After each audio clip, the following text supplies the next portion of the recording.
खौफनाक युद्ध छिड़ गया है, जहां 3 देशों ने सीरियल हमला कर ईरान समर्थित हुती लड़ाकों को भारी नुकसान पहुंचाया है।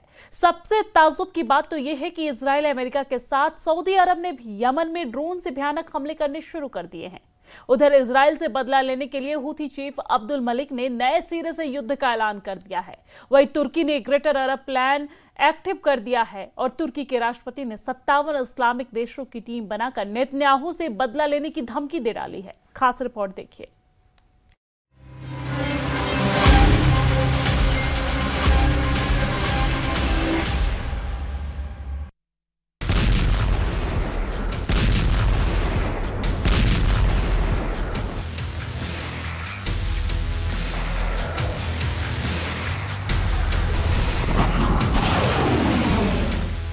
यमन में हूथी विद्रोहियों के ठिकानों पर अमेरिकी हमले हुए तेज। एक एक कर हूथी विद्रोहियों के ठिकानों को अमेरिका अपनी बारूदी बारिश से तबाह करता नजर आ रहा है।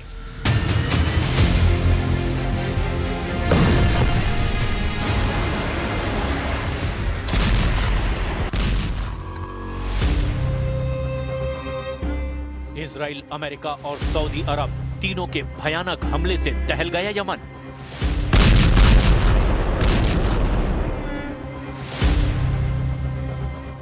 गाजा से विस्फोटक युद्ध, फिलिस्तीन मिसाइल से हूथी लड़ाकों का पलटवार। लाल सागर में ट्रंप से एर्दोआन का छल, गद्दार निकला ग्रीन मार्शल। तुर्की के इस्लामिक B-57 में ईरान, खाड़ी में शुरू हो गया एटमी घमासान।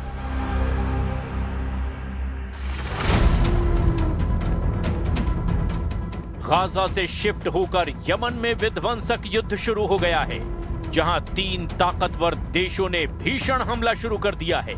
यमन की राजधानी सना पर बेहिसाब बारूद बरस रहा है। इजराइल, सऊदी अरब और सुपर पावर अमेरिका ने यमन में एक साथ तूफानी हमलों से तहलका मचा दिया है। हमले की शुरुआत इजराइल ने की है, उसके बाद सऊदी अरब ने भी यमन में मिसाइलों से धमाके किए। फिर अमेरिकी फाइटर ड्रोन ने ईरान समर्थित हूथी लड़ाकों और अल-कायदा के अड्डों पर बमबारी की। यमन पर हुआ अब तक का ये सबसे भयानक हमला माना जा रहा है, जिसमें 3 देशों ने ताबड़तोड़ प्रहार से हूथी लड़ाकों को बेदम कर डाला है। हूथी फाइटर्स पर हमले के साथ ईरान की घेराबंदी शुरू हो गई है। हाल ही में ईरान के सुप्रीम लीडर अली खामनेई ने ट्रंप को यह धमकी दी है कि जो भी इजराइल का साथ देगा वो बर्बाद होगा। खामनेई की धमकी के बाद अमेरिका, इजराइल, ईरान समर्थित लड़ाका ग्रुप पर टूट पड़े हैं। असल में खामनेई ने ट्रंप को खाड़ी देशों से अमेरिकी सैन्य अड्डों को तत्काल हटाने की धमकी दी, जिससे भड़के सुपर पावर ने हमला बोल दिया।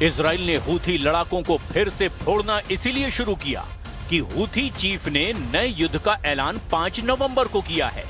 अब्दुल मलिक हूथी ने नेतन्याहू के खिलाफ फिर से युद्ध की घोषणा जैसे ही की, इजराइल ने मिसाइलों की बौछार शुरू कर दी।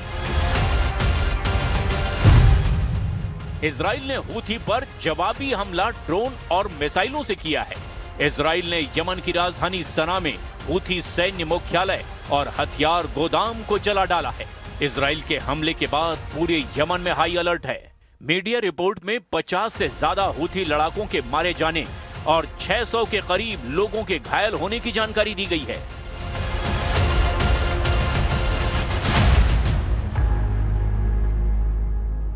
वहीं सऊदी अरब ने यमन के सादा सूबे में मिसाइलों की बौछार की है।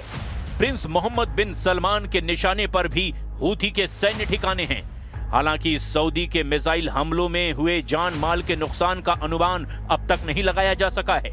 सऊदी अरब 11 साल से यमन फ्रंट पर युद्ध में उलझा हुआ है। यमन के हूथी लड़ाके वक्त वक्त पर सऊदी अरब पर मिसाइलों से हमला करते रहते हैं। सऊदी अरब की तेल कंपनियों को भी हूथी लड़ाकों ने रॉकेट से कई बार जला डाला है। प्रिंस सलमान हूथी लड़ाकों से क्यों खौफ खाते हैं, इसकी डिटेल आगे जानेंगे। पहले ये जान लीजिए कि अमेरिका ने यमन में कितना बड़ा शिकार किया है।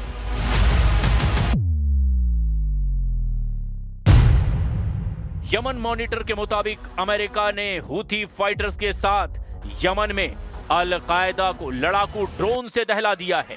अमेरिका के ड्रोन हमले में अल कायदा के टॉप कमांडर अबू मोहम्मद अल ज़नानी के मारे जाने का भी दावा किया गया है।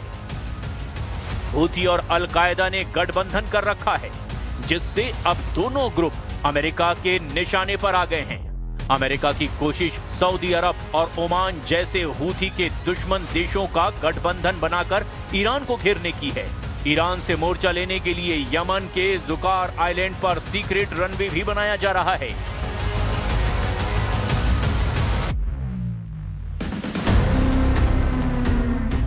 प्लैनेट लैब्स बीबीसी ने सैटेलाइट तस्वीरों से जुकार द्वीप पर लगभग 2000 मीटर लंबे रनवे के निर्माण की जानकारी दी है। जुकार आइलैंड हूथी लड़ाकों के कंट्रोल वाले हुदैदा पोर्ट से करीब 90 किलोमीटर दक्षिण पूर्व में है। जुकार द्वीप लाल सागर में सामरिक महत्व के लिए सबसे अहम लोकेशन है। इस आइलैंड पर पहले 1995 में इरिट्रिया ने कब्जा कर लिया था। साल 1998 के एक अंतर्राष्ट्रीय फैसले में इसे यमन को सौंपा गया। 2015 में जब सऊदी अरब यूएई गठबंधन सेना ने हूथी से युद्ध शुरू किया, तब फिर से जुकार आइलैंड हूथी लड़ाकों से आजाद कराया गया। जुकार पर रनवे बनने से हूथी की हथियार सप्लाई लाइन पर ब्रेक लग सकता है। हालांकि हूथी लड़ाकों को कुचलकर भी अमेरिका इजराइल की टेंशन खत्म नहीं होने जा रही, क्योंकि तुर्की और ईरान में नजदीकियां बढ़ने लगी हैं। एर्दोआन ने ईरान को 57 देशों के इस्लामिक गठबंधन फोर्स में शामिल कर लिया है। तुर्की के इस्तांबुल में इस्लामिक चैम्बर ऑफ कॉमर्स की एक अहम बैठक हुई है।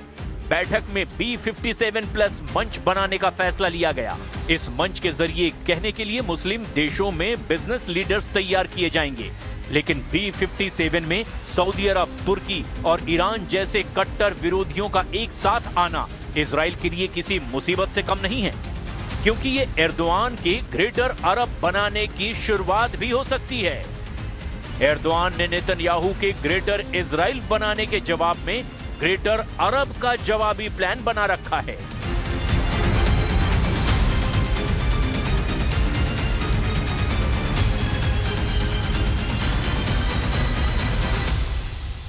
नेतन्याहू के ग्रेटर इजराइल प्रोजेक्ट के कट्टर विरोधी तुर्की के राष्ट्रपति हैं।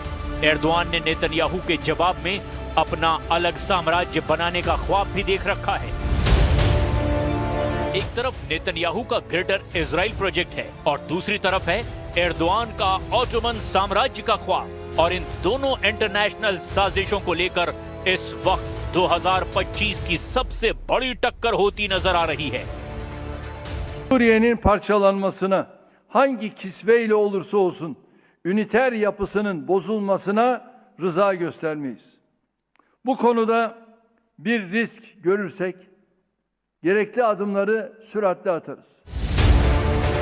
नेतन्याहू ने जब पहली बार ग्रेटर इजराइल को लेकर अपने इरादे जाहिर किए, तभी पूरे तुर्की में कोहराम मचा था। सबसे ज्यादा तनाव में तुर्की के राष्ट्रपति रेजिप ताइप एर्दोआन आए थे। एर्दोआन लगातार वही वीडियो देख रहे जिसमें हेलीकॉप्टर से उतरने के बाद नेतन्याहू उस पहाड़ पर पहुंचे जिसको कहा जाता है जबल अल शेख, यानी शेख का पहाड़। सीरिया की ऊंची चोटी को इजराइल में माउंट हेरमोन कहा जाता है। सीरिया में शेख के पहाड़ पर पहुंचकर नेतन्याहू बता चुके हैं अब अपना सीरिया पर कब्जे वाला उनका प्लान क्या है। אני פה בשיח חרמון עם שר הביטחון, הרמטכ"ל, אלוף פיקוד צפון, ראש השב"כ ומפקדים בכירים. אנחנו פה בחיתוך מצב כדי להחליט על היערכות ישראל במקום החשוב הזה, עד שימצא סידור אחר שמבטיח את ביטחון ישראל. एर्दोआन की बड़ी ख्वाहिश है कि अखंड तुर्की बनाया जाए, सीरिया के उन इलाकों पर कब्जा किया जाए जो ऑटोमन साम्राज्य के दौरान उनकी जद में रहे हैं। इसमें सीरिया के इदलिब, अलेप्पो, दमिश्क और रक्का जैसे शहर भी शामिल हैं, जिन पर एर्दोआन की नजरें गड़ी हुई है। ये चारों शहर इस वक्त एर्दोआन के एजेंडे में हैं और लगता है कि सीरिया के इन शहरों के लिए तुर्की अब इजराइल के खिलाफ फिलिस्तीन वाला मोर्चा भी बंद करने के लिए तैयार है।